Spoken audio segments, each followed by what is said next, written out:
Les affaires ne s'arrangent pas chez Rogers. Après avoir été évincé de la présidence et tenté sans succès de faire remplacer le PDG, Edward, fils du fondateur Ted Rogers, essaie de reprendre sa place au conseil d'administration.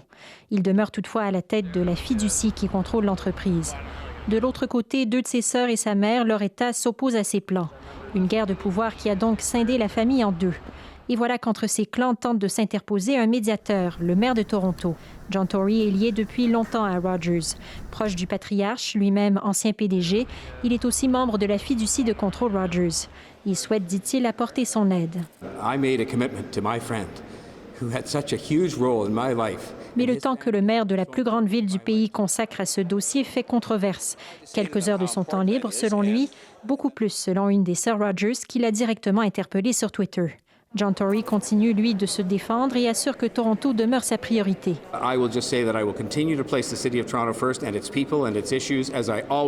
Peu importe, le maire n'aurait jamais dû rester affilié à une telle entreprise, selon l'organisme Democracy Watch. La règle dit qu'il doit déclarer des conflits d'intérêts, et il faisait ça c'est bien, mais il y a aussi des principes. Les principes ont des règles plus strictes, qui dit qu'il ne peut pas avoir l'apparence de conflit d'intérêts, il doit maintenir la confiance du public.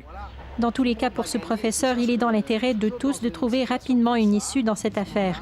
Et l'aide d'un médiateur peut être la bienvenue. Les actions, ils ont perdu pas mal de leur valeur, à plus de 5% de leur valeur depuis que cette histoire a démarré. Ça, c'est la première chose. Deuxième, pour les employés de Rogers, il y a de l'inquiétude parce qu'il y a de l'incertitude.